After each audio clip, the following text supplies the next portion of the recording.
J'étais avec une dame qui attendait comme moi au marché et il y avait un mendiant avec son chien. Je caressais le chien, etc. Puis je parlais au mendiant et après, je lui donnais une pièce. Et elle me dit, ah, voyez, vous êtes fait avoir. Je lui dis, ah bon, je me suis fait avoir, pourquoi? Elle m'a dit, par le chien. Vous adorez les chiens? Ah, j'ai dit oui, ça, j'adore les chiens. Ben voilà. Elle me dit, c'est ce qu'ils font tous maintenant. C'est la mode. Ils prennent des chiens, comme ça vous apitoie, et vous donnez des sous. Pourquoi? Pour que le chien mange, hein, parce que lui, vous savez qu'il picole. Ah, je dis, vous en savez des choses, vous? Vous connaissez, vous avez fait la rue, en fait.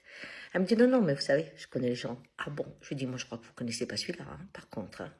Parce que les gens qui se trouvent à la rue, c'est pas forcément des pauvres types. Hein. Ce sont des gens qui sont cassés, il y a eu quelque chose. Et vous savez quel est le rôle du chien? Ah, elle me dit, de vous avoir, madame, comme vous venez de faire. Ah, je lui dis, non. Le rôle du chien, c'est qu'il les tient debout.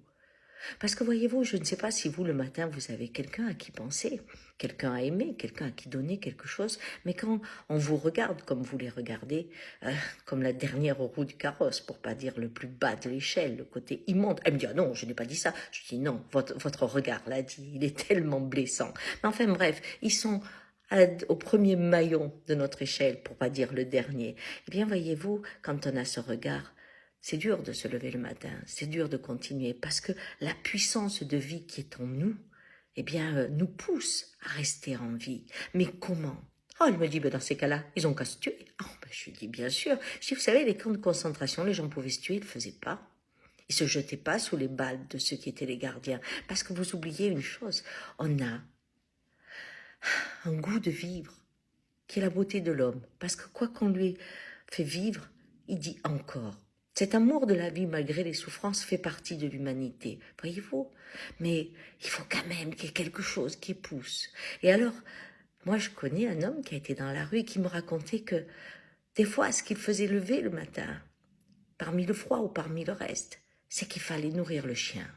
Ce chien lui permettait d'être debout. Ce chien lui permettait d'avoir quelqu'un qui sentait la reconnaissance quand il apportait la gamelle, qui sentait l'amour.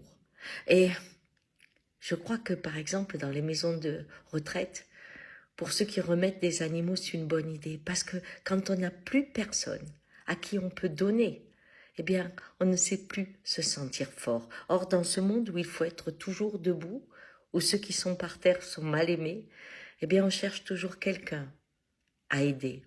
Oh, elle me dit, alors vous connaissez pas le monde, hein, parce que de l'aide, hein, franchement, on n'en voit pas beaucoup. Hein. Dis-moi, vous voyez, eh bien, je suis toute seule. Hein. Je lui dis oui, mais peut-être que vous aimez dominer sans aimer. Comment ça, elle me dit? Là, j'ai cru qu'elle allait se fâcher. Eh bien, je lui dis oui. Quand je dis dominer dans l'amour, c'est une chose, mais on peut dominer dans le sadisme, on peut dominer dans l'injonction, le totalitarisme, on peut dominer et étouffer l'autre. Mais c'est j'apporte mon monde à l'autre, hein? Et c'est ça qui me fait me sentir fort. Enfin, elle me dit, écoutez, vous êtes trop compliqué pour moi, madame. Hein. En attendant, vous avez donné pour le chien. Hein? J'ai raison.